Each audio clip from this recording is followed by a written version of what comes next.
Bienvenidos a la Casa de los Oficiales Castrenses Argentinos, a USCA.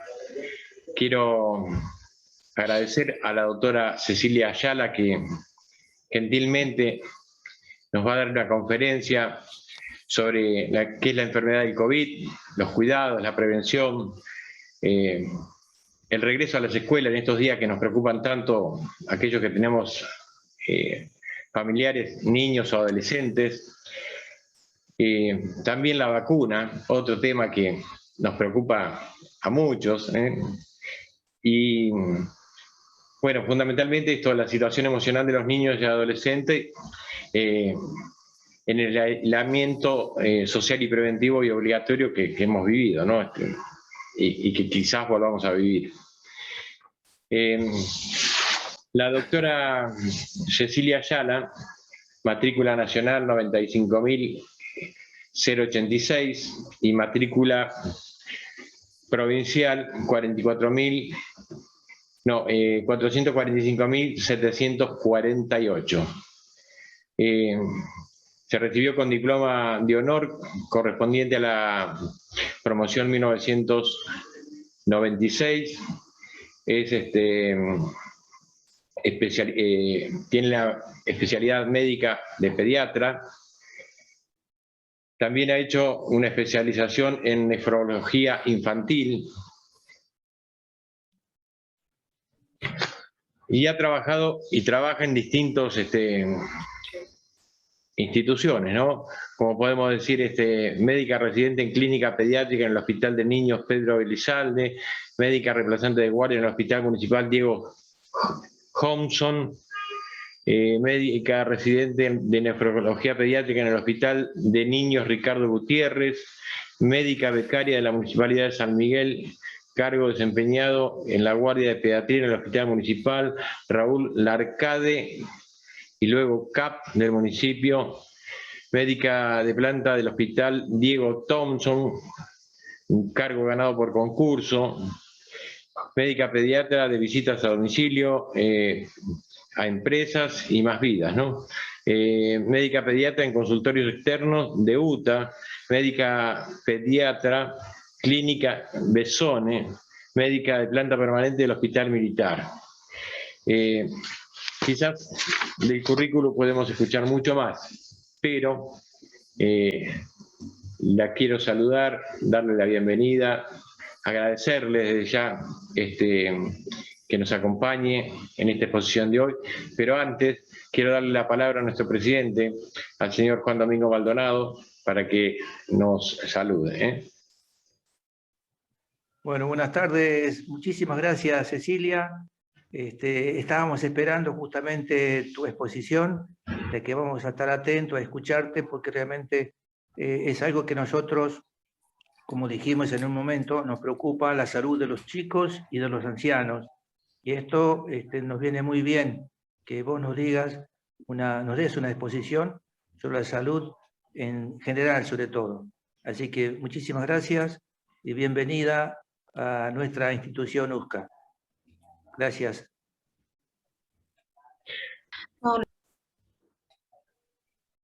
No, la verdad, gracias a ustedes por estar presentes. Veo que son pocos. No sé si se escucha. ¿Se escucha mi voz? Se escucha perfecto, sí. Se escucha.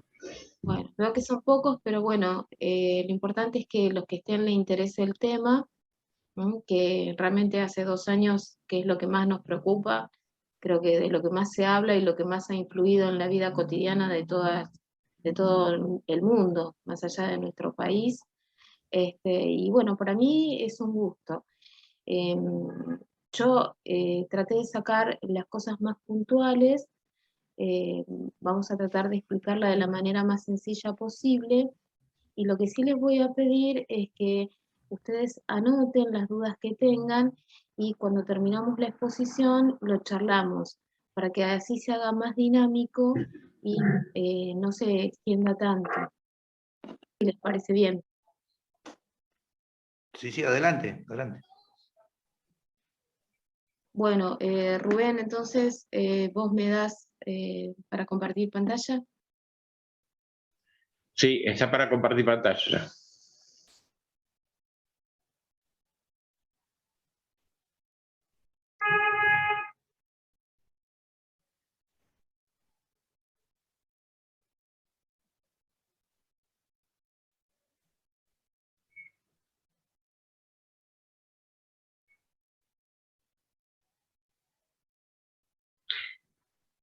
Estás muteada, Cecilia. Ahí está.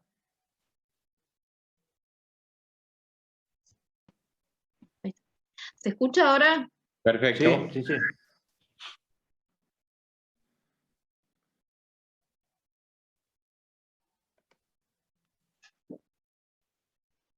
Bueno,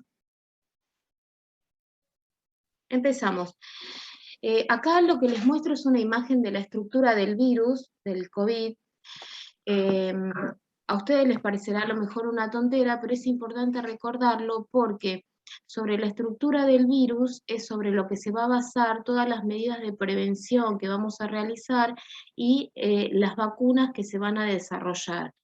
Es algo muy simple, se trata de una partícula que tiene, ustedes ven alrededor un círculo, que es la envoltura viral, que básicamente son lípidos, son grasas.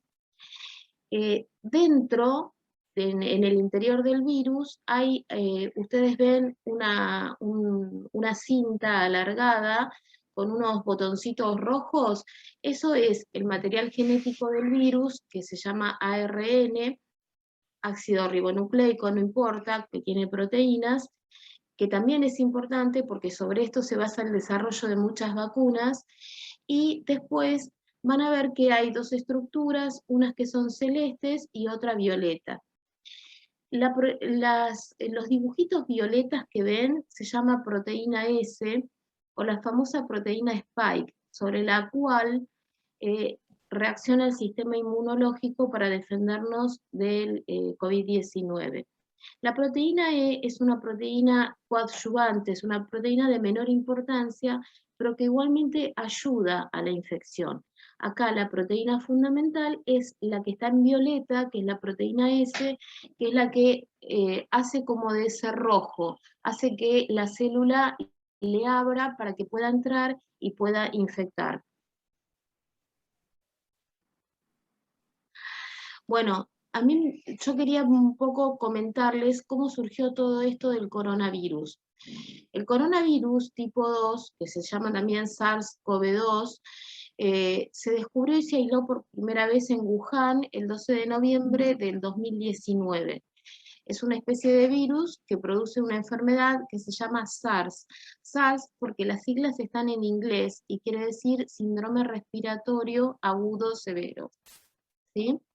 En enero del 2020 se detectaron casos en Tailandia, Japón, Corea, Pekín, Shanghái, Guangdong, Hong Kong, Macao, Estados Unidos, Inglaterra, Vietnam, Singapur, Francia y Alemania.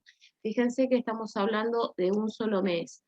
Y el 30 de enero del 2020, la Organización Mundial de la Salud ya la declara emergencia de salud internacional, hasta que el 11 de marzo, por fin el 11 de marzo, la declararon pandemia. Fíjense que el primer caso aislado lo encuentran en Wuhan en noviembre, y ya para marzo ya tenemos declarada la pandemia. ¿Con qué rapidez se disemina el virus? A ver, no. Ahí está. Bueno, la familia de los coronavirus incluye varios tipos, ¿sí? Que pueden causar enfermedades, tanto en humanos como en animales, pero hasta el momento solamente se habían descubierto 6 tipos, capaces de, 6 son los principales que causan enfermedades en hombres y en animales. Los más trascendentes fueron, para nosotros los recordaremos seguramente, en el año 2002, ¿sí? El SARS-CoV, que originó el síndrome de respiratorio agudo grave en China. En el 2012, también lo recordaremos, que también estuvo el síndrome de Oriente Medio, y el COVID-19 del año 2019. ¿Sí? El origen de las diferentes cepas. ¿Cómo se origina una cepa, o qué quiere decir que tenemos una cepa distinta o que hay varias cepas? ¿A qué nos referimos con eso? ¿O qué significa que una cepa mutó? Lo que significa simplemente es que el virus, como todos los virus, esto es muy común en los virus, que cambien una partecita de su información genética. Con cambiar una partecita de su información genética, es como que una persona se pone un disfraz que haga que no la podamos reconocer o que se nos dificulte reconocer. ¿Sí? Es como que en este momento Mario o Alberto se ponga una gorra o se pinte la cara o haga algo que yo no lo pueda reconocer. Esta es una estrategia que utilizan la mayoría de los virus, ¿sí? En el virus del COVID-19 se van acumulando rápidamente y se producen mutaciones rápidamente. Se dicen que cuando el virus ya hizo 2 cambios, 2 mutaciones, se lo considera como una cepa distinta. Hasta el momento se observa que la velocidad con que muta el virus es 1 o 2 por mes. Realiza 1 o 2 veces por mes cambios en la información genética. Algunos de esos cambios no son importantes. ¿Por qué? Porque hacen que el virus no varíe mucho. Y al no variar mucho el virus, entonces la respuesta inmunológica va a seguir siendo la misma, ¿sí? Pero si el virus varía mucho, va a ser que la respuesta inmunológica innata de la persona o la respuesta generada por o gracias a la vacuna tampoco responda. ¿Sí? Vamos a ver las consecuencias de las mutaciones. El hecho de que el virus cambie, de que se disfrace, digamos, para que el sistema inmunológico no lo reconozca, va a hacer que tenga mayor capacidad de diseminación, que aparezcan cuadros más severos, ¿sí? Que disminuya la capacidad de detección del virus, o sea que cuando uno vaya a hacerse el test, por ahí tengamos un negativo, pero es un falso negativo porque este virus es como que se escondió, se ha disfrazado, ¿sí? Una mayor capacidad del virus para evadir la inmunidad natural, que era lo que estábamos hablando, o la inmunidad generada gracias a la vacuna. ¿Qué cepas circulan en forma masiva en Argentina? Las cepas tradicionales, las cepas que hemos visto hasta ahora, son la del Reino Unido, se les dio nombre de letras griegas como para no estigmatizar a determinadas zonas, ¿sí? La variante alfa fue la primera detectada, se detectó en septiembre del 2020, la variante beta de Sudáfrica, que después se detectó al mes siguiente, en octubre, la variante de Manaos, que fue detectada en diciembre del 2020, la de California, que en América del Sur solamente se detectó en Argentina y Chile. Y a partir de julio de este año se detectó una nueva cepa, que es la variante Delta, ¿sí? Ya había sido descubierta en India en octubre del 2020, pero llegó a nuestro país, o los primeros casos de notificación fueron en julio. ¿Cómo se transmite el virus? ¿Sí? Está confirmado que el virus se transmite de persona a persona. ¿De qué manera? A través de las secreciones respiratorias.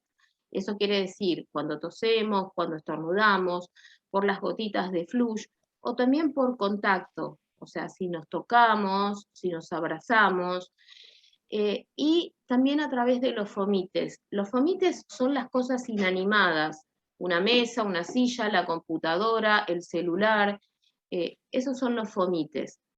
¿Sí? La transmisión de origen animal es algo que se ha planteado desde el inicio, que los chinos, porque comieron murciélagos y demás, pero en realidad la transmisión de un animal hacia una persona no está confirmado.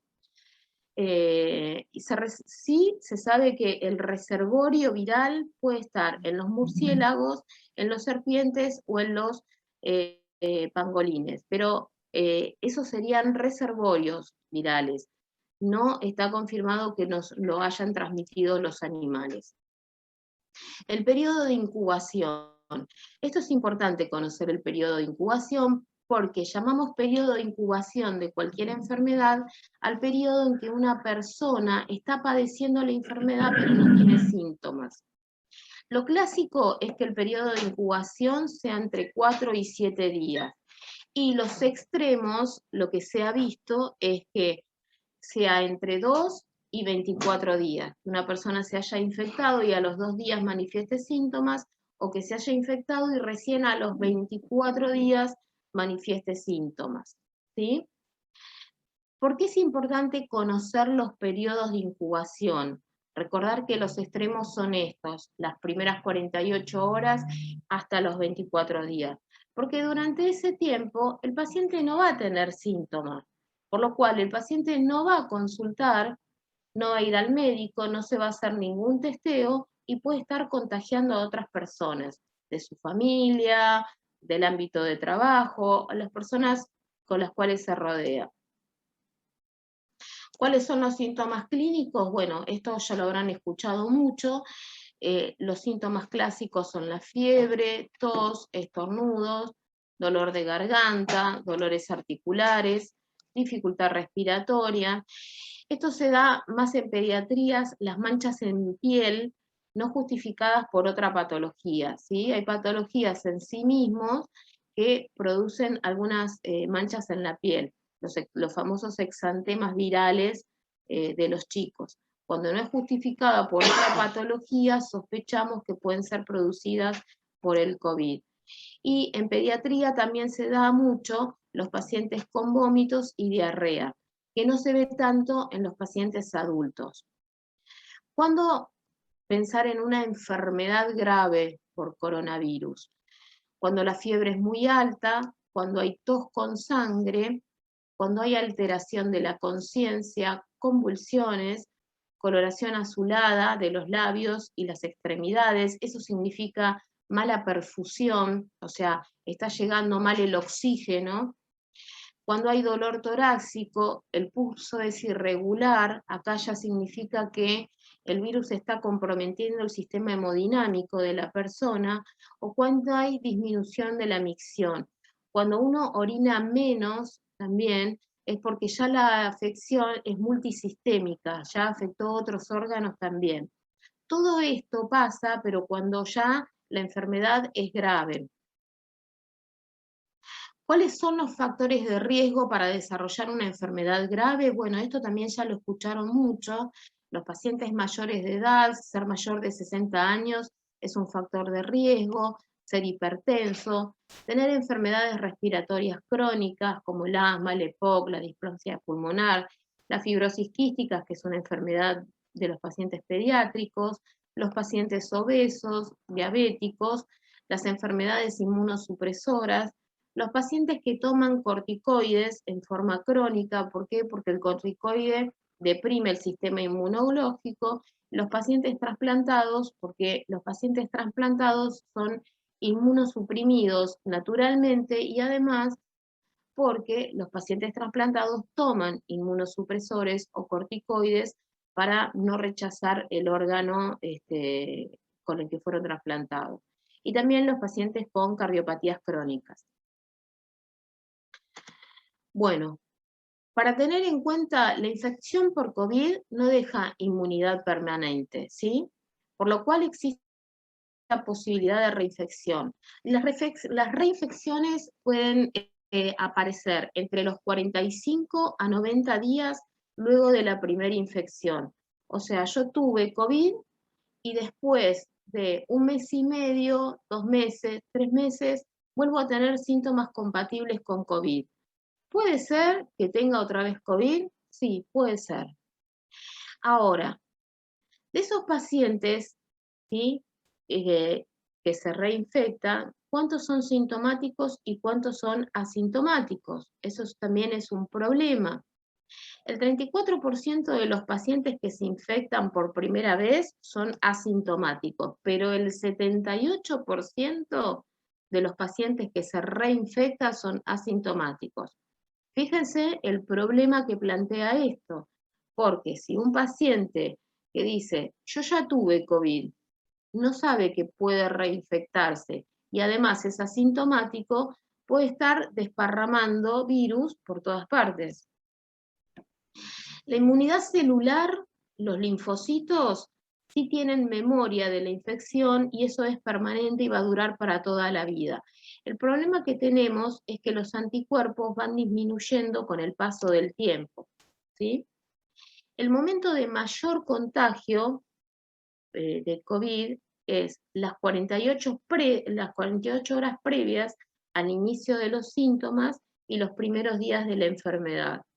O sea que si nosotros estuvimos en contacto con una persona 48 horas antes de que nos diga, mirá, me dio el test positivo, es posible que también nos haya contagiado. ¿Cuáles son las medidas preventivas? Esto es fundamental, lavarse frecuentemente las manos con agua y jabón. El uso de detergente, del alcohol también son útiles, pero de menor eficacia que el jabón. Para lavarse las manos, la recomendación son 40 segundos, ¿sí? Hay que lavarse las manos y contar hasta 40 antes de enjuagarlas, ¿sí? Cubrirse la boca, la nariz y el mentón, siempre al toser con el antebrazo, pero no hay que presionar, o sea, hacer esto y hacer presión, no.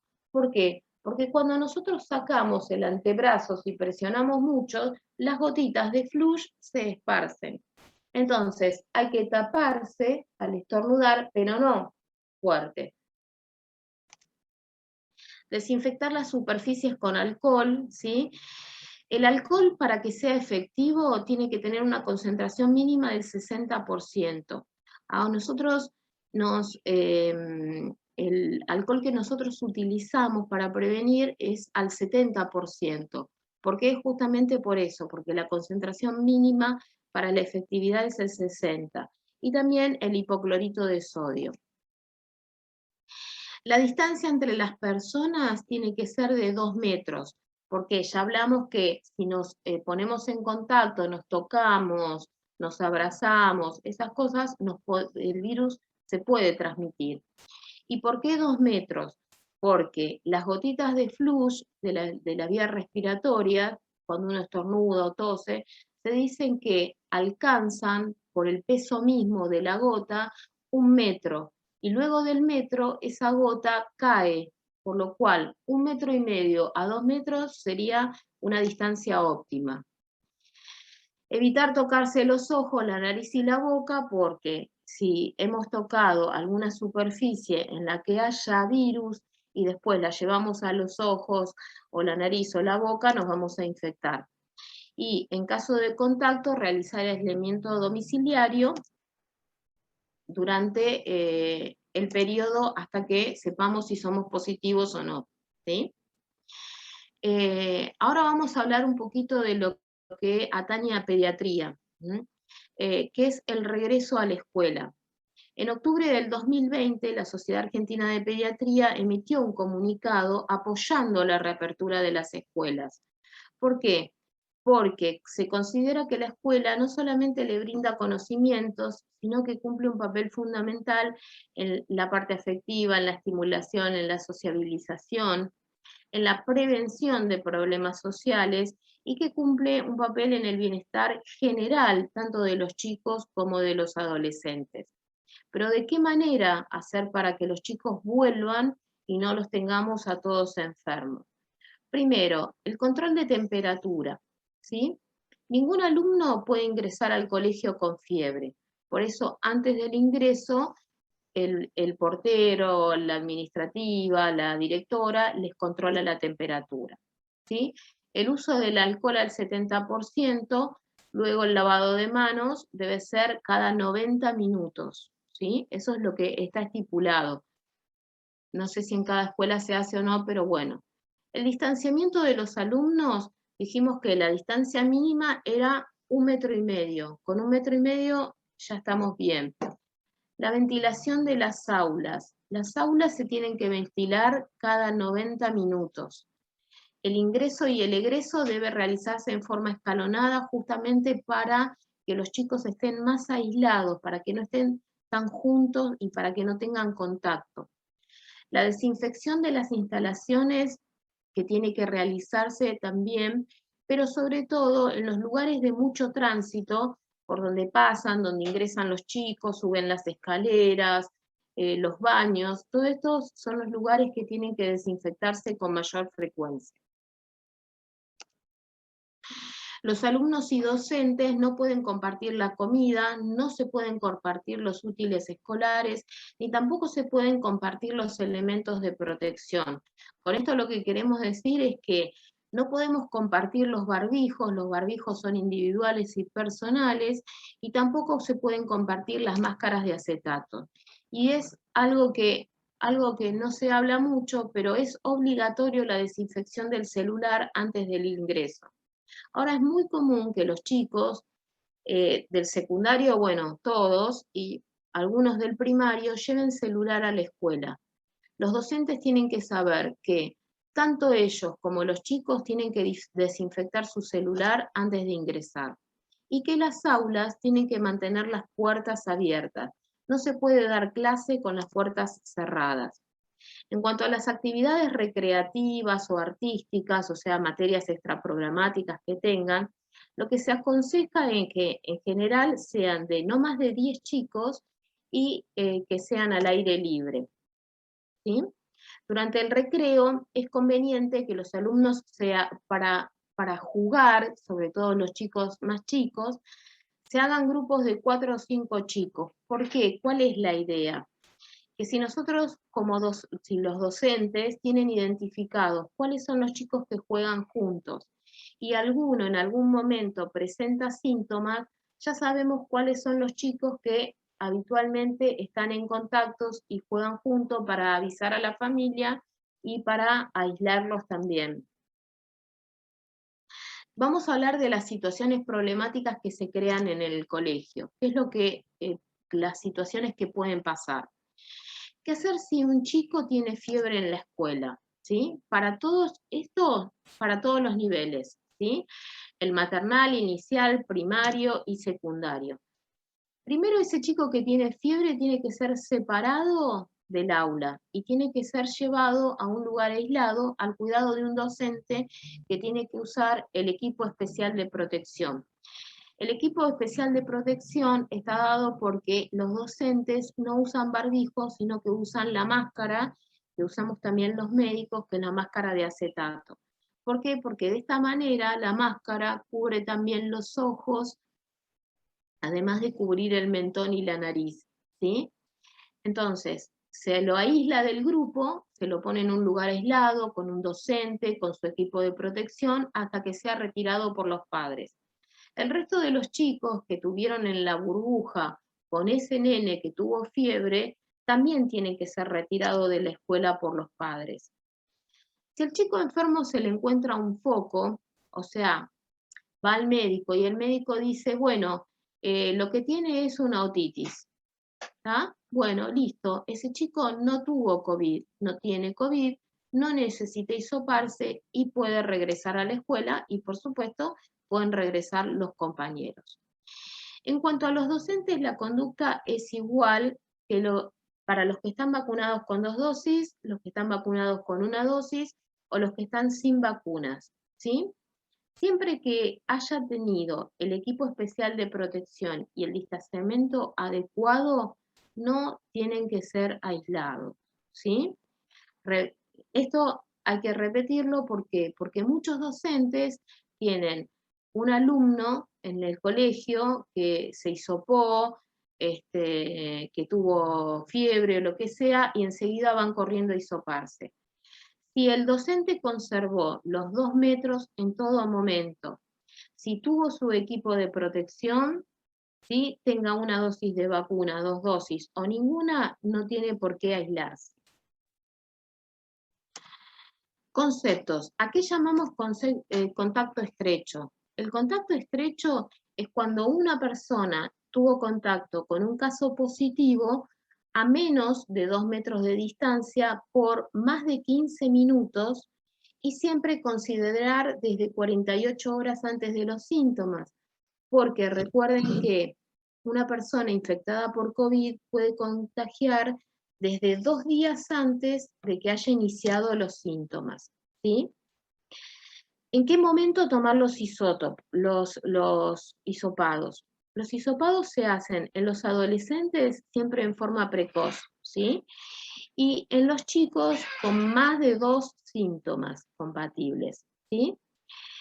En los chicos con un solo síntoma o anosmia, o sea que tienen alteración en el olfato, el hisopado se realiza a las 72 horas de realizados los síntomas. Pero ¿qué pasa si el hisopado le dio negativo y el chico persiste con fiebre o persiste con síntomas compatibles? Hay que repetir de vuelta el hisopado. Casos especiales son, por ejemplo, cuando tenemos papás docentes. Si alguno de los hijos de estos docentes fue positivo, los papás docentes no pueden concurrir al colegio, ¿sí? Y se tienen que controlar a los alumnos de ambos papás, ¿sí? Un caso especial de los docentes son las maestras jardineras, tanto de jardines maternales como del jardín de infantes, ¿sí? ¿Por qué? Porque con los nenes chiquititos el distanciamiento es muy dificultoso. Entonces, en el caso de las maestras jardineras, es más factible que sí se indique aislamiento. Para recordar, un caso confirmado puede reincorporarse al colegio a partir de los 10 días, luego de la fecha del inicio de los síntomas, o con 72 horas de desaparición o estabilidad de los síntomas respiratorios. Si el paciente, ¿sí?, ya transcurrió esos 10 días de aislamiento, pero persiste con falta de gusto o falta de olfato, eso no significa que se tiene que prolongar el aislamiento, puede volver igual, ¿sí? Los contactos estrechos deben considerarse desde las 48 horas, que ya lo dijimos, anterior al inicio de los síntomas. Y si el hisopado resultara negativo, puede regresar al colegio, y si es positivo, se indica el aislamiento al caso y a los contactos. ¿Sí? Esto es para los docentes, ¿sí? Los docentes que comparten burbuja, sobre todo para los docentes del nivel secundario, si cumplieron con las normas de prevención, ¿sí?, si usaron el equipo especial de protección y el distanciamiento, ¿sí?, no requieren aislamiento, ¿sí? Los docentes en contactos con casos de COVID positivo, sí, en ese caso sí tienen que aislarse junto con la burbuja.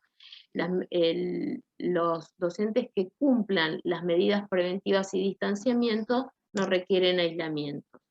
Y los docentes considerados contactos estrechos sí tienen que aislarse. ¿Qué pasa? Mucha gente nos pregunta qué pasa y llama al hospital para preguntar por los controles, los famosos controles de salud de los niños, ¿sí? La atención médica en pediatría en la época de COVID se centralizó en los casos COVID y en urgencias. Llamamos urgencias, por ejemplo, a los casos de enfermedad grave como politraumatismos, convulsiones, etc.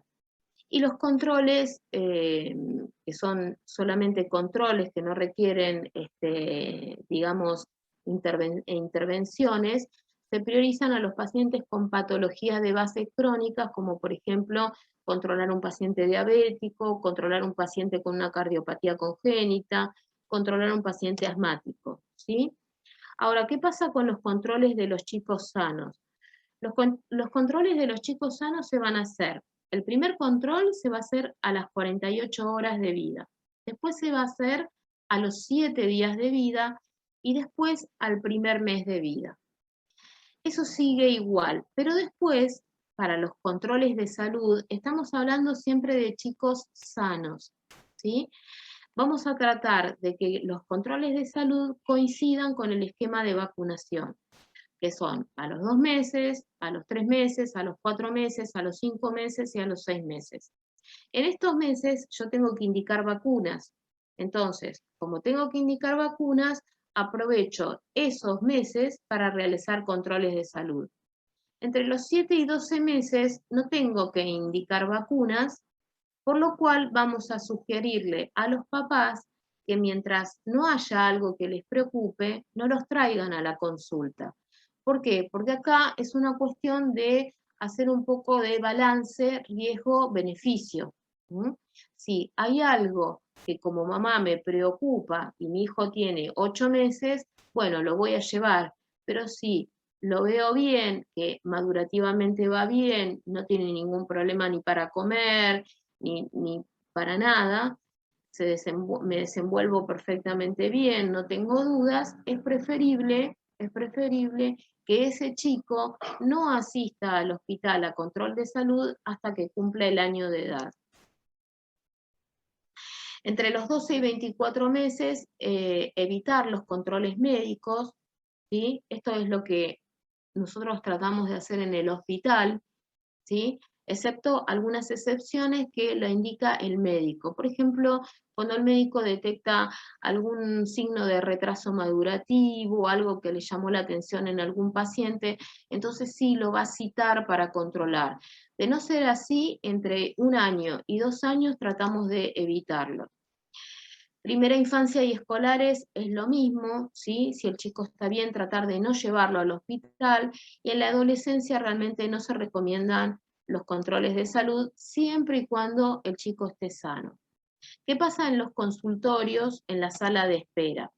En la sala de espera hay que mantener un distanciamiento de 1,5 metros por lo menos, siempre que a los chicos los traiga un solo acompañante y que sea en lo posible menor de 60 años y sin comorbilidades, o sea que el adulto sea una persona sana.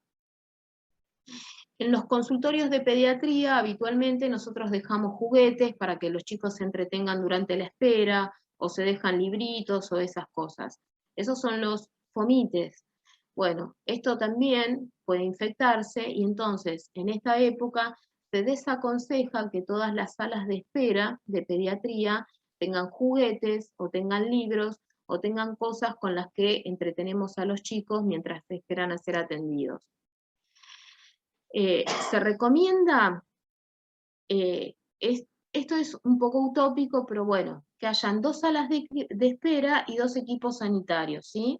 ¿Para qué? Para que un equipo sanitario se dedique a los chicos que están sanos y otro se dedique a los chicos que están enfermos. Pero hay veces que estas cosas no pueden darse de esta manera por imposibilidades de recursos.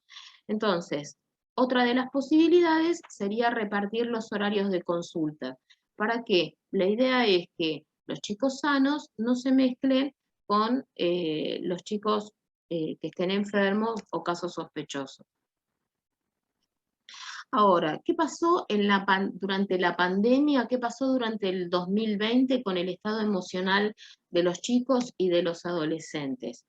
Hubo un periodo inicial en el que los chicos pensaron que estaban de vacaciones, sentían que tenían tiempo libre para jugar, que podían hacer lo que quisieran, que estaban más tiempo con los papás, que compartían más cosas, sobre todo los chicos chiquitos, y los adolescentes también, que tenían más tiempo para estar en su casa, para jugar con la Play, para hacer videollamadas con sus compañeros, ¿sí?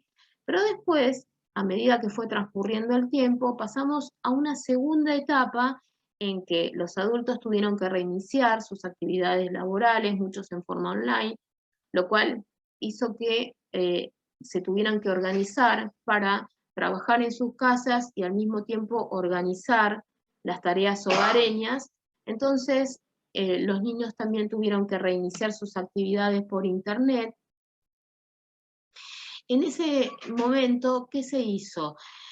La Sociedad Argentina de Pediatría recomendó que hay que tratar de que los chicos y los adolescentes mantengan una rutina similar a la que tenían antes del aislamiento o antes de la aparición del COVID.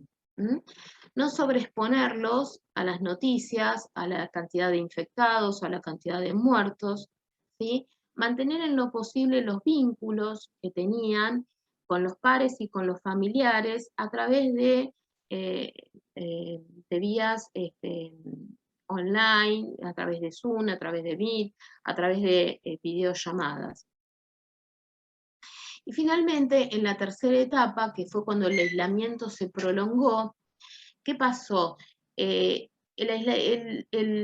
aislamiento tan prolongado hizo que el entramado social se desarticulara, o sea, se quebró la cotidianidad, la cosa conocida, los hábitos, todo lo que estaban acostumbrados los chicos a levantarse, los horarios de comida, los horarios de cena, el horario de ir a dormir.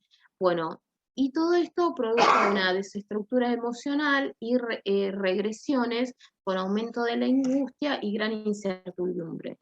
En general, lo que nos cuentan las mamás es que los chicos preguntaban cuándo poder ver a los abuelos, cuándo vamos a volver al colegio, si me contagio me voy a curar, cuándo voy a poder volver a la plaza, y si salimos nos vamos a enfermar, ¿cuándo va a terminar todo esto?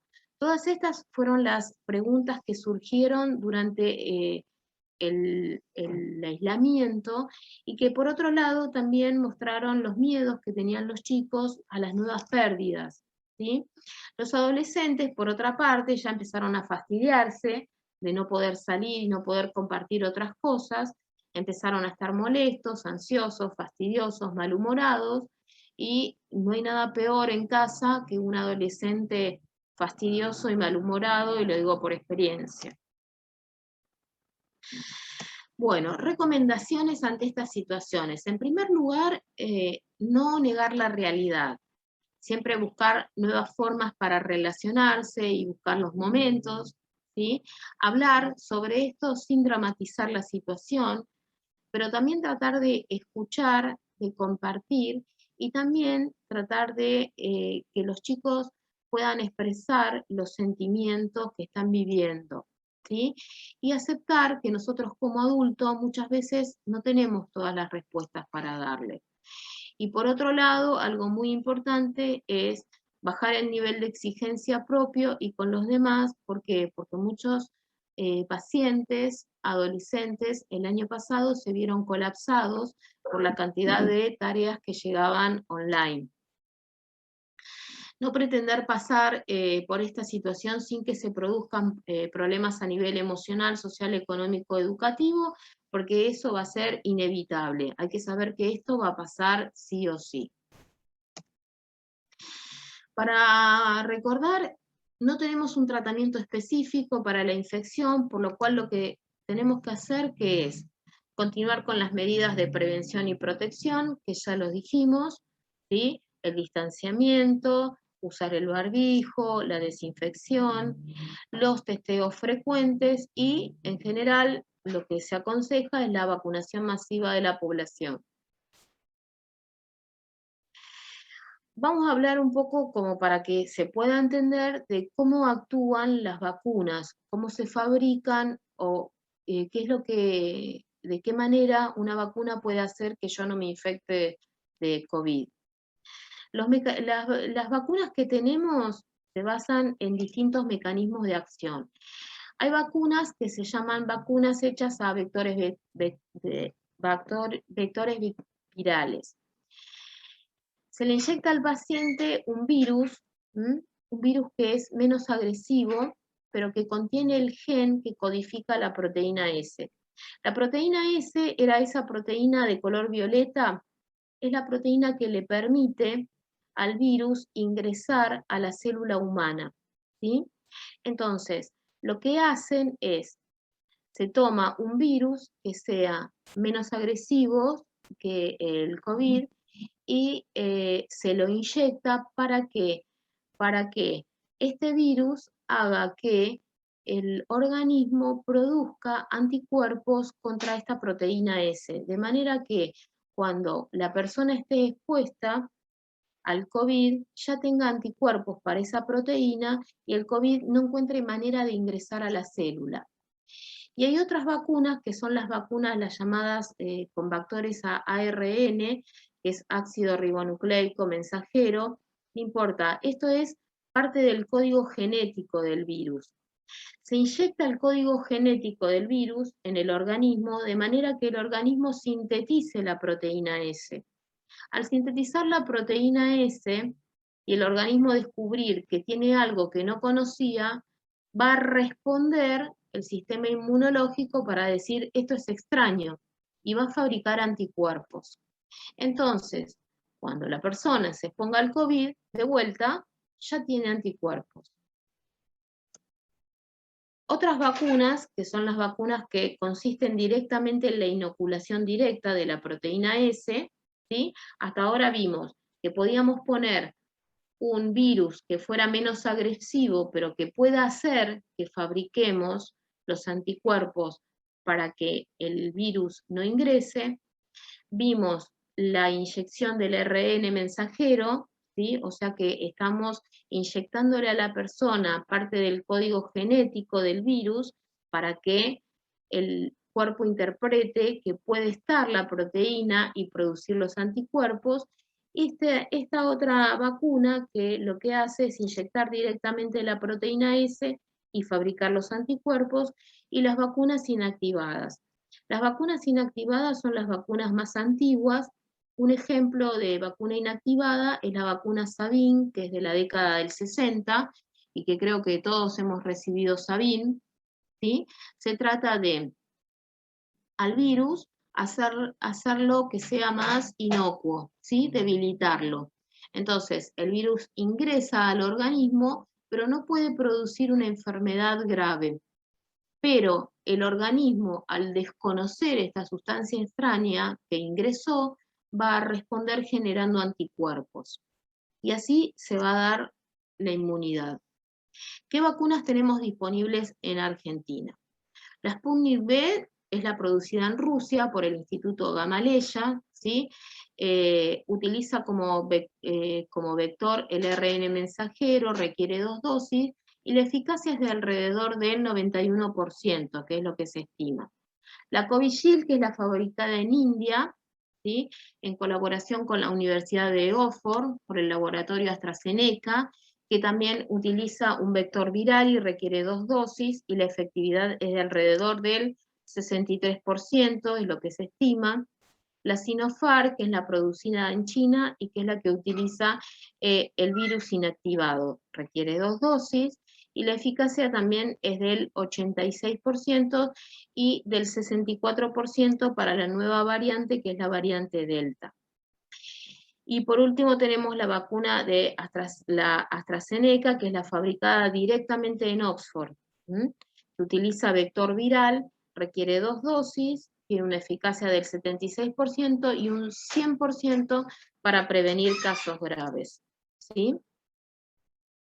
Para los niños y adolescentes, la CDC, que es el Centro de Control de Enfermedades, recomienda la vacunación para los niños a partir de los 12 años de edad con la vacuna de la Pfizer Biotech, que se trata de una vacuna con un vector ARN mensajero que requiere 2 dosis y que tiene una efectividad del 95%. Puede aplicarse conjuntamente con otras vacunas si el chico justamente necesita recibir otra vacuna. Por ejemplo, en el caso de los chicos de 16 años que necesitan recibir una dosis de doble, pueden ponerse la doble y pueden ponerse también la vacuna del COVID, ¿sí? Está contraindicada solamente cuando un paciente ha tenido una reacción anafiláctica, o sea, una reacción alérgica grave a la primera dosis de COVID, o una reacción alérgica inmediata, ¿sí? Los efectos secundarios suelen ser leves y duran pocos días. Los efectos secundarios de la vacuna, tanto para chicos como adultos, son los efectos secundarios que tenemos en todas las vacunas que les ponemos a los chicos, que son en los lugares de inoculación, que se les puede poner colorado, que pueden tener un bultito, que les puede doler, o que puede tener fiebre, decaimiento, dolor de cuerpo, pero no mucho más que eso. Bueno, y hasta acá llegamos, y si tienen alguna duda o algo para agregar. Cecilia, ¿podés dejar de compartir pantalla? Ah, ya está, listo. Bueno, en primer lugar, agradecerle a la doctora Cecilia Ayala por esta magnífica charla. Y dejo abierto los que quieran hacer consulta. Ahí tengo una pregunta de Juan Manuel, a ver. Sí, rápidamente. Muchas gracias, doctora, mucho gusto. Gracias también, Rubén. Una preguntita de una experiencia muy reciente para mí, por lo tanto, más interesante todavía. Hoy me dieron la segunda dosis, yo tenía la Sputnik V en primera dosis y hace ya casi 5 meses esperando. Hoy me dieron la Moderna. Veo que usted no la menciona. ¿Por alguna razón especial? No me asuste, por favor. No. Dígame la verdad, pero no me asuste. No. Existen más vacunas de las que yo nombré, ¿sí? Por ejemplo, tampoco nombré la Pfizer, ¿sí? Que es una excelente vacuna, en la cual se hicieron, los ensayos clínicos se hicieron acá en el Hospital Militar Central, y también tiene muy buena efectividad y tampoco la nombré. La vacuna Moderna, que es fabricada por los Estados Unidos, igual que la Pfizer, es una excelente vacuna. El problema es que, bueno, no sé cuál es el problema exactamente por el cual no se trae, no se ha hecho... masiva.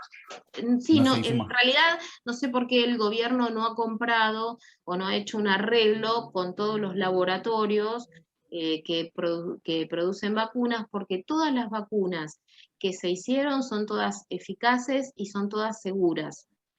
Pero los motivos por los cuales no hay Moderna, no hay Pfizer, no hay, bueno, de las vacunas de Oxford, la verdad es que no desconozco por qué, pero tranquilo porque son todas buenas, son todas eficaces y son todas seguras.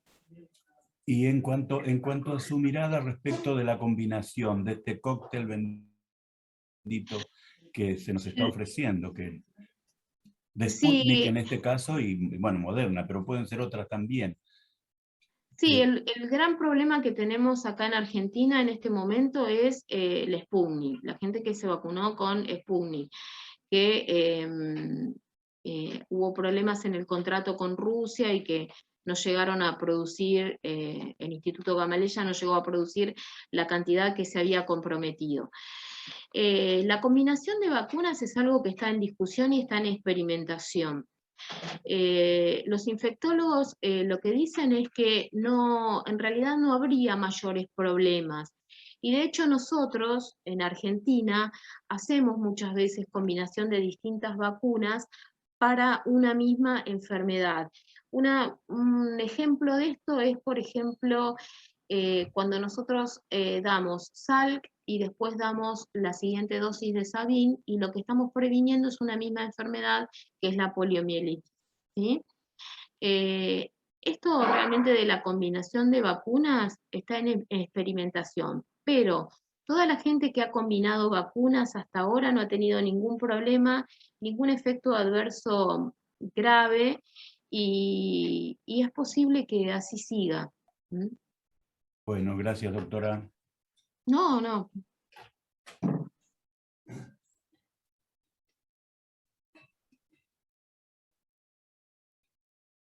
Alberto González.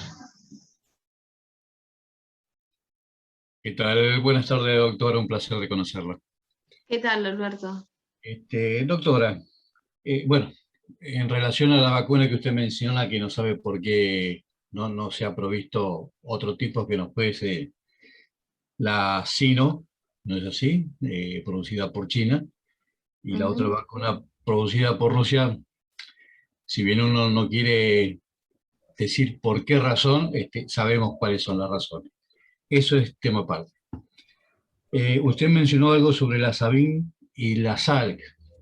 Son vacunas que llevan años ya de colocación y de experimentación. Tuvieron sus 10 años como mínimo para poder experimentarse. Mientras que este tipo de vacuna, obviamente, es un paliativo que tenemos que salió de urgencia. Pero mi pregunta concreta es la siguiente. Usted mencionó que la cepa es la que muta, y ahora viene mi inquietud. ¿qué diferencia tengo de cepa a variante? ¿Cuál es la que muta? No, cuando la variante, o sea, cepa nosotros le llamamos, a ver, cepa y variante serían como dos cosas iguales, pero que la estamos llamando o sea, de distintas maneras. A ver, es como usar sinónimos, ¿sí? Una cepa muta y entonces tengo otra cepa. Es una variación de la cepa anterior. Por eso hablamos de variantes. ¿Se entiende? Sí, sí, no, lo que pasa es que la información que uno recibe, muchas veces el mismo periodismo o escuchar noticias, le hacen hincapié que la variante es la que muta, la cepa es la misma, por eso no sabía distinguirlo.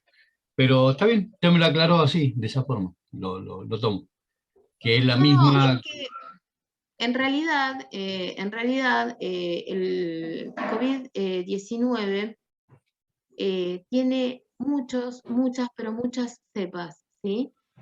Es como los virus, y a nosotros, por ejemplo, a los pediatras, siempre escuchamos la crítica de los padres que dicen, ay, cuando no sabe lo que tiene, nos dicen que es algo viral. Esto es algo que lo escuchamos siempre, ¿sí? Pero es real, ¿sí?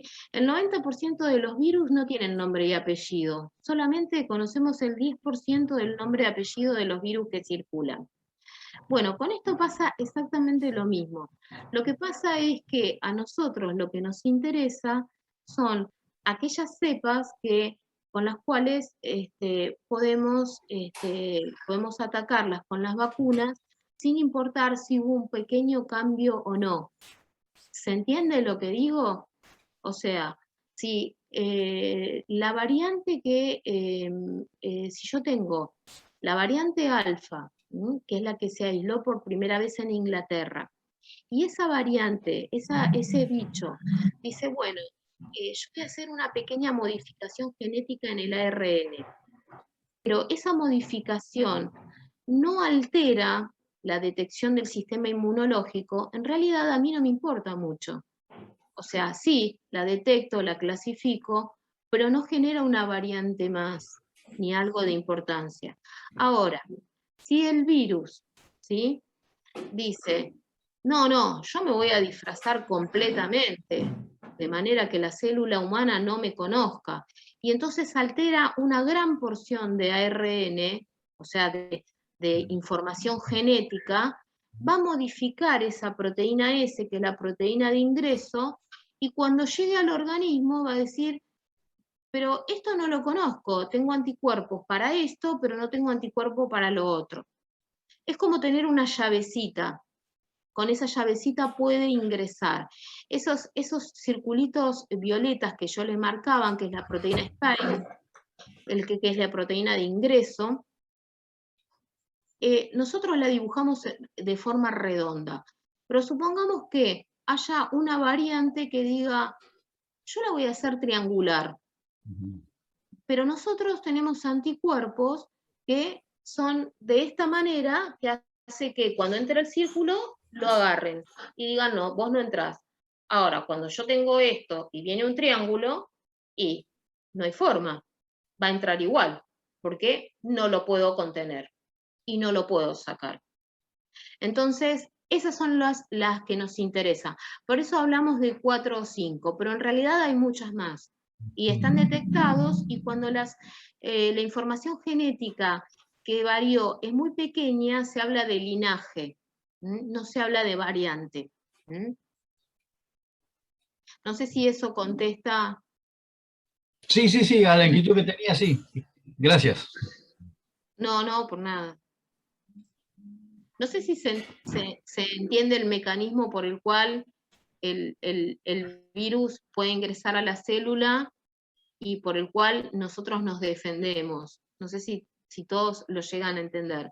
La aclaración fue perfecta, sí. Con el dibujo fue bien explicado. No, era nada más una inquietud que tuve referente a lo que era cepa y variante, nada más, pero el resto entendible perfectamente y sí, es lo que uno más o menos pudo entender siendo neófito en la materia, ¿no? Clarito. No, el tema del COVID-19, el problema es que justamente se trata de una enfermedad que estamos conociendo y que día a día va cambiando. Y, por ejemplo, nosotros, sobre todo lo que nos pasó a los pediatras, es que los síntomas eran muy distintos a los que se describían. ¿Por qué? Porque los que se describían eran los síntomas de adultos. Y nosotros veíamos otros síntomas y pudimos darnos cuenta que día a día aparecían síntomas diferentes. ¿Mm? Correcto. Y con toda la información que tenemos, va pasando que día a día hay cosas nuevas, día a día van apareciendo, los dermatólogos nos ayudan diciéndonos, miren, chicos, que vimos en los pacientes que tenían estas manchitas, que tenían vesículas, que tenían, y resultó ser un COVID. Cuando uno en otra época nunca lo hubiese pensado. ¿Mm? Correcto, sí, tal es así que hoy usted mencionó que la CDC decía de 10 años en adelante. Hoy casualmente 12, escuché 12. 12. Hoy escuché casualmente que tanto sea Israel como creo que el Reino Unido están aconsejando en este momento a partir de 2 años en adelante la vacunación. Ya están implantando ese tipo de novedad, ¿no? Hoy casualmente hará 10 minutos que lo escuché en radio. Sí, es posible. El tema es que al ser una enfermedad nueva, toda la información va cambiando día a día y día a día se van agregando cosas, se van agregando síntomas. Este, mm, lo que antes nosotros conocíamos como un catarro de vías aéreas superiores, hoy un paciente viene al consultorio con rinorrea y le tenemos que decir a la mamá que lamentablemente hay que hisoparlo, ¿sí? Que no es nada agradable, por cierto. El que alguna vez se hisopó sabe que es totalmente desagradable. Eh, pero bueno, día a día van apareciendo cosas distintas, información nueva, cosas que nuevas, y lamentablemente muchas de esas cosas no son información que llegan desde Argentina, sino que llegan desde los países que más se dedican a estudiar y más se dedican a experimentar y a producir cosas nuevas. Totalmente. Es el gran reto para ustedes de esta época. ¿Cómo? Es el gran reto para ustedes en esta época. Sí, seguramente, sí. Total. Gracias, Gracias, doctor. Juan Manuel. No, no. Sí, doctora, otra pregunta que se me ocurre ahora porque escucho que usted dice que como medida de prevención es mucho más eficaz el lavado de manos que, por ejemplo, el alcohol y otros elementos, ¿no? Con lo que es la primera vez que escucho yo esta recomendación y, bueno, naturalmente he estado ejerciendo la del alcohol y eso, ¿no? Es decir, un poco ya en forma exagerada por ahí. El porcentaje que usted dijo de mezcla de agua y alcohol, ¿me lo puede repetir? Sí, para que sea efectivo, la concentración mínima tiene que ser 60%. O sea que se le puede poner un 40% de agua. Pero nosotros usamos en el medio hospitalario y en todos los consultorios 70%. El alcohol al 70%, ¿sí? Ajá. El tema con que el lavado de manos es más efectivo es porque el jabón, ¿sí? Que es una grasa saponificada, lo que hace es destruir la membrana. Ustedes vieron que el dibujo del virus es un redondel, ¿sí? En ese redondel tenían un círculo grueso. Esa membrana es grasa. Entonces, cuando son lípidos, que vulgarmente llamamos grasa, entonces cuando nosotros nos lavamos las manos, ¿sí? Esa grasa se disuelve, ¿sí? El alcohol y la lavandina, el hipoclorito de sodio, actúan de otra manera, que es actúan sobre las proteínas. Lo que hacen es deshidratarlas, pero es mucho más práctico. Por ejemplo, Uno va a cualquier lado y no tiene un baño disponible para lavarse la mano y enjuagarse, pero es mucho más fácil llevar en la cartera o llevar en el bolso alcohol en gel y usarlo, que sabemos que también es que es efectivo. Aunque sea más efectivo el lavado de manos, muchas veces optamos por lo que podemos, que sea más práctico para tener algo.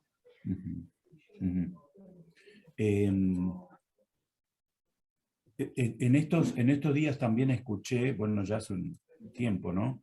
Que escuché de como medida preventiva, cuando uno se pone alcohol en las manos, tratar de aprovechar e inhalar a través del barbijo o no, a través del barbijo incluso, como una forma también de anular el efecto de lo que haya en el barbijo, pero también de que las vías respiratorias en la vía respiratoria se colabora para la extinción de cualquier virus. No sé hasta dónde es efectivo, no sé hasta dónde es cierto, pero lo dijo un médico infectólogo también y dijo que lo estaba haciendo y que resultaba muy efectivo. Y bueno, yo lo estoy haciendo. A veces llego un poco mareado a casa, pero resulta, pero no sé, creo que eso quería saber. ¿Es efectivo? ¿Hasta qué Sí, punto? sí, el tema del barbijo es así. El barbijo más efectivo es el N95, bueno, que todos lo conocen, que todos lo saben, el barbijo quirúrgico, ¿sí? ¿Por qué? Porque tiene capas aislantes protectoras, ¿sí? Después tenemos que de menor efectividad, el barbijo, el desechable, el descartable, el transparente, blanco. Yo no tengo uno a mano para mostrarles, si no les mostraba. Y por último está el de tela. El de tela no protege tanto, porque sigue siendo tela, ¿sí? Entonces, cuando uno tiene que sacarse el barbijo, ¿sí? O apoyarlo en algún lado, lo conveniente es apoyarlo en este sentido, siempre así, y nunca darlo vuelta. ¿Sí? Yo doy vuelta el barbijo, lo estoy apoyando sobre una superficie que yo no sé si está infectado o no, pero siempre del lado externo, ¿sí? De todas maneras, cuando atendemos, la desinfección de las máscaras, porque esto sí nos dan una máscara de atención para toda la vida, no es como los guantes o el camisolín, los desinfectamos con alcohol. Así que está perfecto. Igualmente la indicación, si uno usa barbijo de tela, es el lavado diario del barbijo. El barbijo tiene que ser lavado con detergente justamente por esto, ¿sí? Porque si se llegó a contaminar con alguna partícula de COVID, lo que va a hacer es desestabilizar al virus porque le va a disolver la membrana. No sé si se entendió o no. Sí, no, respecto de la inhalación del alcohol. Sí, el alcohol puede inhalarse, pero el tema es que, fíjense que, por ejemplo, nosotros nos tomamos una cerveza y tiene una concentración de alcohol de 4%, ¿puede ser? 14 grados. Bueno, 14.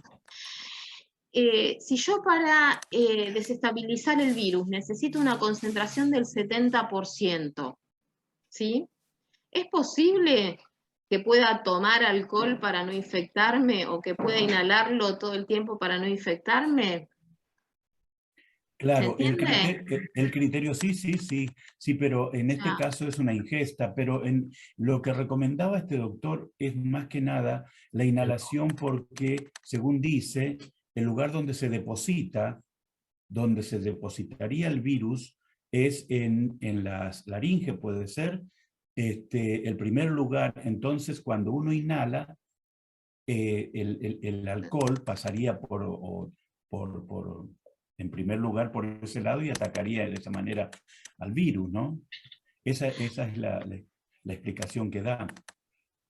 Sí, sí, yo entiendo perfectamente. El tema es que el alcohol, la concentración del alcohol, está bien, de hecho yo también lo he hecho muchas veces, si estaba con el barbijo en el hospital y bueno, lo rociaba porque no me quedaba otra, o no habían traído los N95, que en realidad tienen una duración de 15 días y después hay que desecharlos.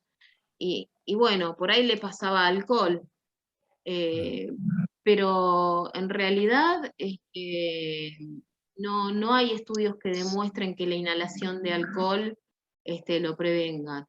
Yo creo que sí, es posible, puede ser, y está bueno pasarle alcohol para que no haya partículas o para que se desestabilicen si hay alguna dentro del barbijo, del lado que cubre la cara. ¿Mm? Claro. Está en este momento Silvio, ¿me traes también, barbijos? está muy Con llave. Sí, sí, perdón. que está muy difundido el uso de un barbijo. Es tela, doble tela, que es Atom Protect. No sé si lo vio usted. Atom Protect es una mascarilla de 2 capas, face mask. Bueno, de lo mismo, ¿no? Y que es lavable no sé cuántas veces, porque creo que contienen, creo que contiene algún protector. Eso es algo que a uno le hace dudar, pero uno, por supuesto, que trata por ahí de acceder a todo lo que es posible para protegerse más. Atom Protect. Y, Sí. tiene en el Atom, como O, un emblema que representa al átomo. Y Sí. es de color verde, violeta, y bueno, el lado violeta va para afuera, el verde hacia la cara, y no sé, ¿usted lo conoce? ¿Cuál es la efectividad? Es caro, justamente la razón es porque dicen que es muy efectivo, es lavable varias veces, y descartable después, por supuesto. Pero no sé si lo conoce. Yo escuché la propaganda, pero básicamente es lo mismo que se hablaba al inicio de la pandemia, de hacer un barbijo, cuando se hablaban de cómo, o explicaban cómo hacer los barbijos caseros, de ponerle en el medio un papel, ¿sí? Un Sí, papel sí. tisú. ¿Por qué? Porque eso lo que hace es colocar una barrera más de protección, ¿sí? Yo acá les voy a mostrar, acá mi marido me acaba de alcanzar, estos son los N95, Ah, ¿sí? sí, sí. Estos son los barbijos quirúrgicos, ¿sí? Ujú. Estos barbijos, ¿sí? Se pueden usar 8 horas y tienen una duración de 15 días. Luego de 15 días tienen que ser descartados y reemplazados, ¿sí? Muchas veces en el hospital no llega la provisión de barbijos, o no hay, o bueno, nos olvidamos de ir a buscarlos, o lo que sea. Bueno, sí, es verdad, lo rociamos con alcohol, decimos, bueno, si está infectado, lo rociamos con alcohol y ya está. Pero si yo me lo tengo que sacar porque tengo que hacer algo, yo lo tengo que colocar así, nunca apoyarlo de esta manera, ¿sí? Este es el barbijo de mayor efectividad. Después existe el otro barbijo. Este barbijo es un barbijo descartable, es muy simple, ¿sí? Hay que saber usarlo porque veo mucha gente en la calle que lo usa al revés, ¿sí? La parte que tiene el alambre es para la nariz y el otro para cubrir el mentón. Pero bueno, este barbijo, este simple barbijo, es mucho más eficaz que el barbijo de tela. Y lo mismo, ¿sí? Si tenemos que dejarlo por algún motivo, ¿sí? Que sea de esta forma y nunca de esta otra, ¿sí? Porque recuerden que los fomites contagian. Okay. Entonces, la escala de efectividad es siempre el N95, después sigue este que es el barbijo descartable, y por último siempre los barbijos de tela. Por más que yo les ponga en el medio un filtro o un papel de filtro, sigue siendo un barbijo de tela. ¿Está? Igualmente el barbijo de tela, siempre y cuando se lave todos los días, sigue siendo protector. Claro, claro. Bueno, gracias, doctora. No, no. Doctora, en estos días que volvieron los chicos a la escuela, ¿usted cómo lo está viviendo? ¿Ahí están viendo mayor contagio en los chicos? ¿Cómo se ve con el tema de la Delta, la famosa cepa Delta en Argentina? Porque los medios, sabemos que el gobierno por ahí no está dando la verdad, entonces, qué mejor que alguien que lo vive. No, la verdad es que no han aumentado los casos. Los colegios, bueno, nosotros vivimos en San Miguel, por lo menos mis hijos que van al colegio secundario no se detectaron, no hay burbujas aisladas, y hasta ahora no viene en aumento. Lo que sí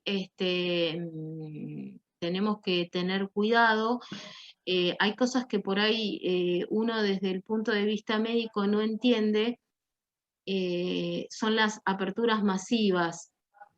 Hay lugares y momentos que por ahí el año pasado, que estaba todo cerrado, y la mortalidad era en gente con comorbilidades o con edades muy avanzadas. Este año, la verdad es que desde marzo, que se están muriendo muchos pacientes jóvenes, y estoy hablando de chicos de 30 años, 33 años, y la verdad es que nosotros, acá con mi marido, a veces vamos al centro de San Miguel a la noche para no hacer cola en el cajero, y vemos que todos los pubs están abiertos, y la muchachada está en unas mesitas de, no sé, uno por uno, hay 4 sentaditos ahí, sin barbijo, porque obviamente están tomando algo. Y creo que eso es lo que aumenta la cantidad de casos. Pero no el colegio, porque el colegio, o por lo menos lo que yo veo acá, no sé, en otras zonas, el colegio está tomando las medidas de precaución y está haciendo las cosas bien. Los colegios en general están actuando con responsabilidad y están actuando muy bien. Susana. Hola, buenas tardes. Hola, Yo no ¿qué sé tal? si ya alguno lo preguntó o si ya lo hablaron y yo me lo perdí porque me perdí un cachito de la charla. Quería saber sobre la eficacia de la vacuna con respecto a las variantes que hay, a las cepas. Sí, lo que pasa es que... Porque la vacuna se creó de acuerdo al primer virus y después fue mutando. Sí. Lo que pasa es que la eficacia de la vacuna, las eficacias que están determinadas, ¿sí? Como vos decís, son para las variantes anteriores, ¿sí? Claro. Lo que es lógico suponer es que la eficacia para la variante Delta va a ser menor, ¿sí? Pero, ¿qué es lo que a nosotros nos tiene que interesar de todo esto? No es que la gente no se enferme. O sea, lo ideal es que estemos todos sanos, no que haya personas enfermas. Pero lo que uno espera de una vacuna es que esa vacuna posibilite que no haya pacientes en condición crítica, y que disminuyan las capacidades de las terapias intensivas. Por otro lado, hay otra cosa que un poco, no sé por qué lo informan de esa manera, pero cuando se escuchan los noticieros siempre hablan de porcentaje de camas y de porcentaje de cama en UTI. Entonces yo le explico a mi esposo lo siguiente. Digo, yo no entiendo por qué se habla en porcentajes, porque en una clínica que tenemos acá en el centro de San Miguel, en Clínica Besone, donde yo trabajé 10 años, tenemos 6 camas de terapia intensiva. Si viene un periodista y pregunta, ¿cuántas camas tiene usted ocupada?, le dice al intensivista que está de guardia. Y el intensivista dice, tengo 4.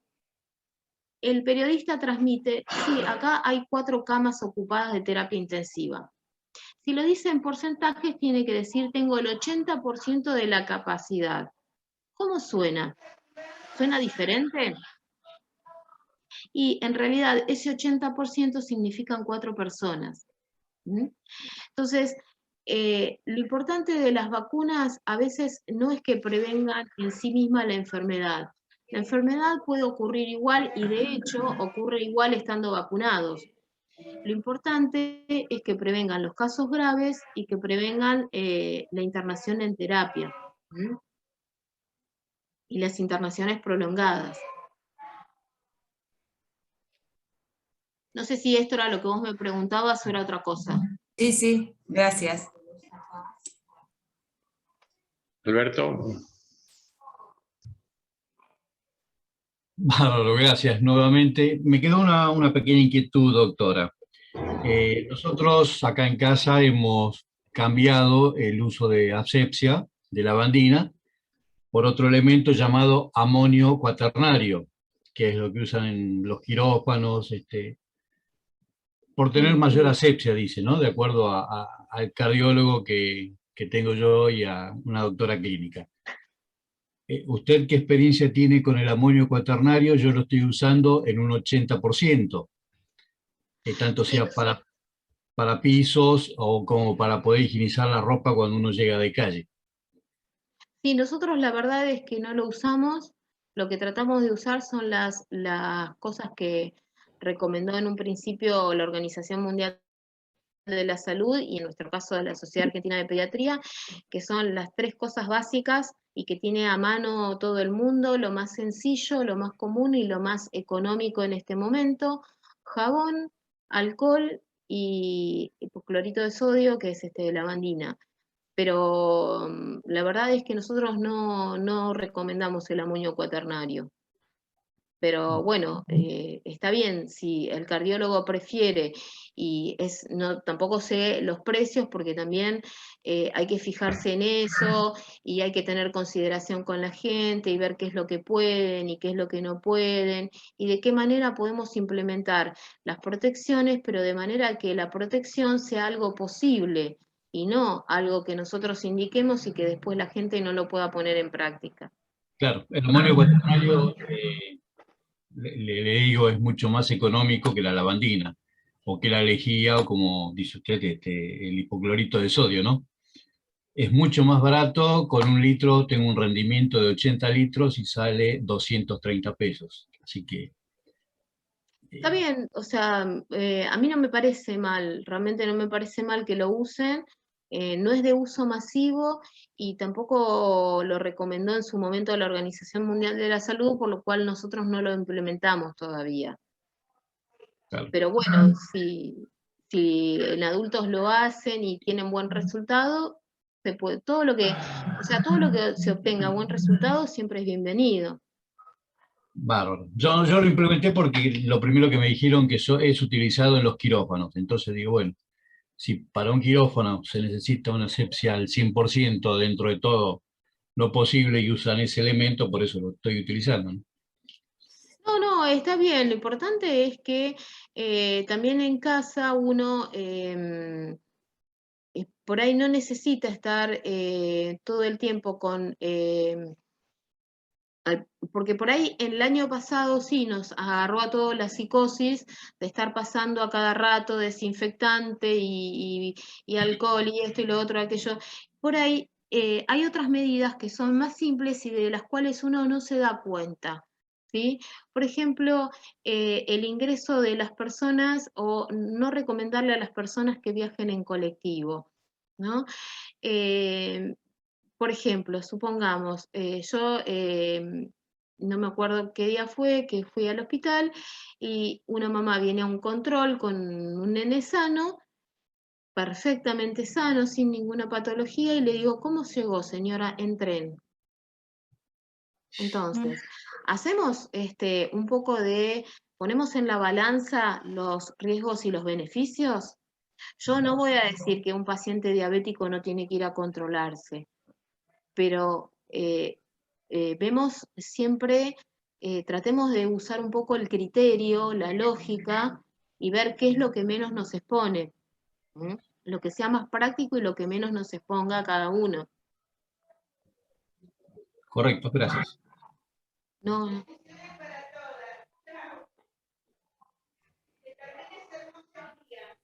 Bueno, ¿alguien más tiene alguna pregunta? No, Rubén, yo le pregunto a la doctora, ¿por qué a los que se han vacunado tanto con la primera dosis y la segunda tienen distintos tipos de reacciones? Por ejemplo, fiebre, dolores de cuerpo y todas esas cosas. Pregunto porque a mí me preguntaron, che, ¿te vacunaste? Sí. ¿Qué síntomas tuviste? Ninguno. Ni fiebre, ni dolor de ningún tipo. Entonces, ¿por qué a uno sí, a otro no? no, esto, Juan, es algo que pasa con todas las vacunas, porque las vacunas tradicionales, no hablemos de la vacuna del COVID, las vacunas que se dan los chicos, hay mamás que vienen y dicen, mire, doctora, le aplicaron mal la vacuna porque tiene un bulto acá en el brazo. No, no le aplicaron mal la vacuna, es un efecto adverso de la vacuna que al que le toca, le toca. Y a otros bebés le pusieron la misma vacuna y no le pasó nada. Y no significa que la vacuna estuvo mal dada o que, no, simplemente el organismo reaccionó así. A otro chico le dieron la misma vacuna y tuvo fiebre. Y bueno, es que la vacuna es mala, estuvo... No, es que son reacciones adversas descriptas y que pueden darse en algunos sí, en otros no, y bueno, al que le toca, bueno, le toca, le tendrá que dar las gotitas de paracetamol, le tendrá que poner los paños fríos, pero no es cuestión de la vacuna, sino que es cuestión de la reacción del organismo. No sé si se Gracias. entiende. No, sí, gracias. No, pues nada. Ahora, De hecho, doctora, continuando un poco con la pregunta de Juan, esa reacción del organismo, ¿qué indica? ¿Que el organismo es más débil o está con menos, o con más posibilidad de enfermarse? ¿Indica algo eso de que a uno le agarre fiebre y al otro no? Absolutamente nada. No. No indica absolutamente nada, nada. Son reacciones adversas que están descritas hace muchos años, ¿sí? En los sitios de inoculación. Hay reacciones adversas que se describen como reacciones adversas en el sitio de inoculación, significa, donde a mí me pusieron el pinchazo me puede pasar que se me ponga rojo, que me aparezca un bulto, que me duela, que no puedo mover el brazo, y hay otros síntomas o reacciones adversas a la vacuna que son generales sistémicas, que pueden ser, por ejemplo, fiebre, cansancio, decaimiento, que en 2 pacientes vacunados el mismo día con la misma vacuna, uno puede presentar una cosa, el otro puede presentar otra, y otro paciente no presentar nada. Y no significa absolutamente nada. La vacuna es buena, estuvo bien aplicada en los 3 casos, no está vencida, no significa absolutamente nada. Muchas gracias. Juan, Sí. damos por finalizado. Disculpame, 2 segunditos nada más. Disculpe, otra cosa.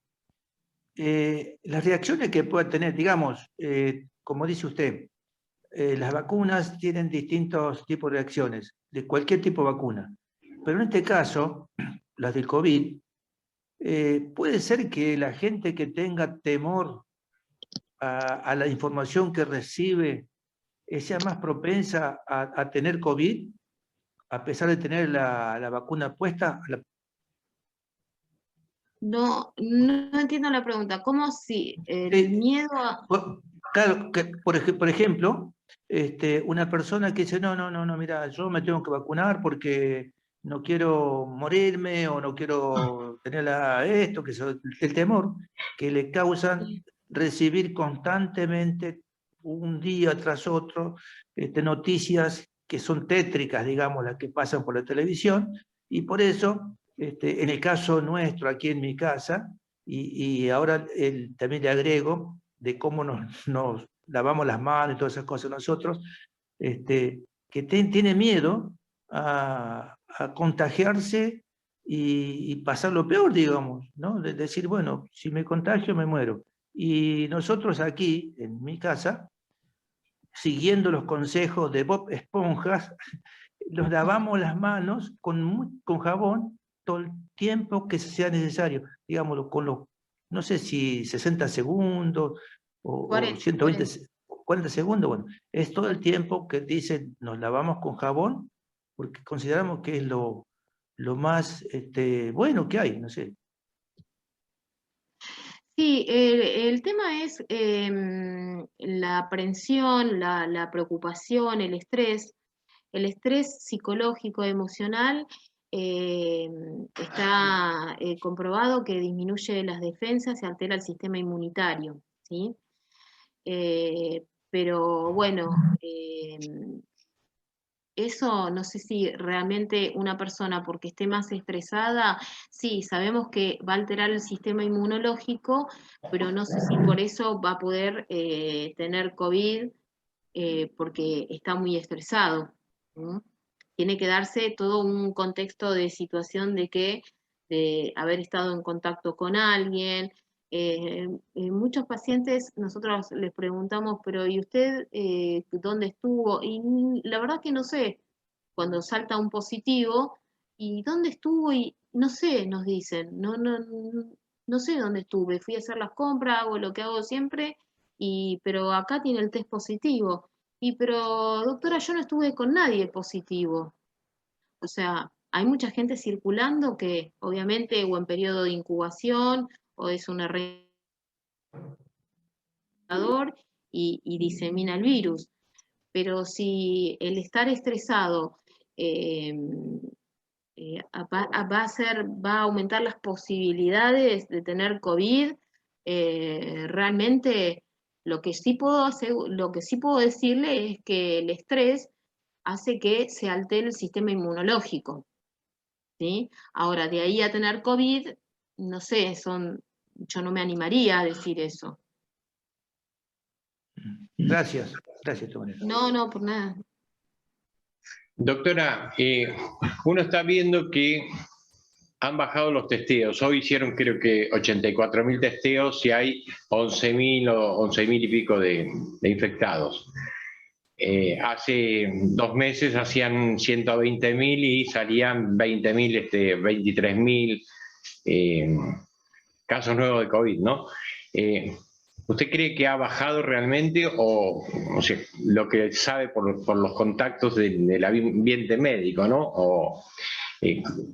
¿Cómo ven la realidad ustedes? Lo que yo puedo contar es lo que pasa acá en la zona de San Miguel. Acá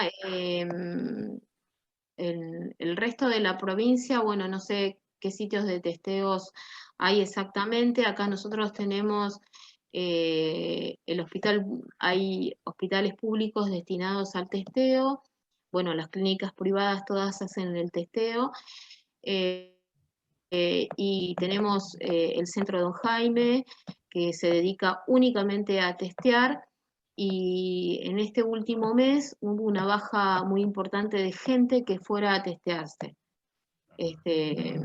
El motivo realmente no conocemos por qué la gente no va a testearse, pero lo real es que sí, que ha bajado un montón. La gente no está yendo. Ok. Bueno, ahí Cristina López dice, gracias Busca por tratar temas para todos, para cuidarnos. Santiago, muchas gracias por esta clase. Paolo.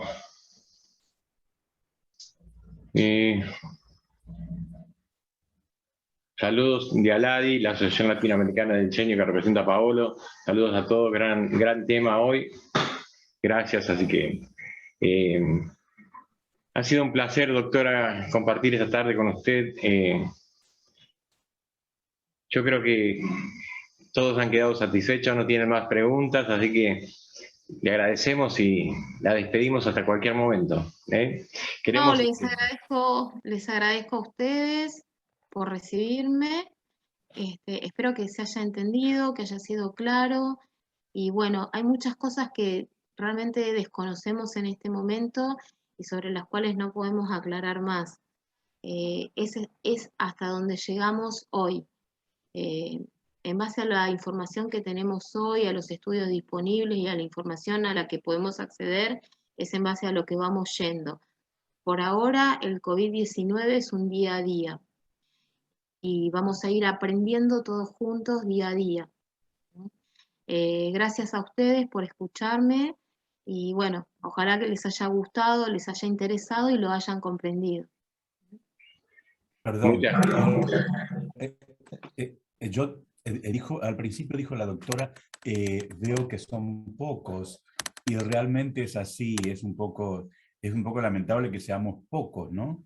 Los que se perdieron, quienes no han podido asistir a este encuentro hoy. Pero también, viéndolo desde el punto de vista de conveniencia, nos ha permitido por ahí canalizar más las inquietudes de una forma más precisa y tranquila. Así que, bueno, yo, de mi parte, muchísimas gracias, doctora. Muchas gracias. A ustedes, muchas gracias. Gracias a todos y nos vemos la próxima semana.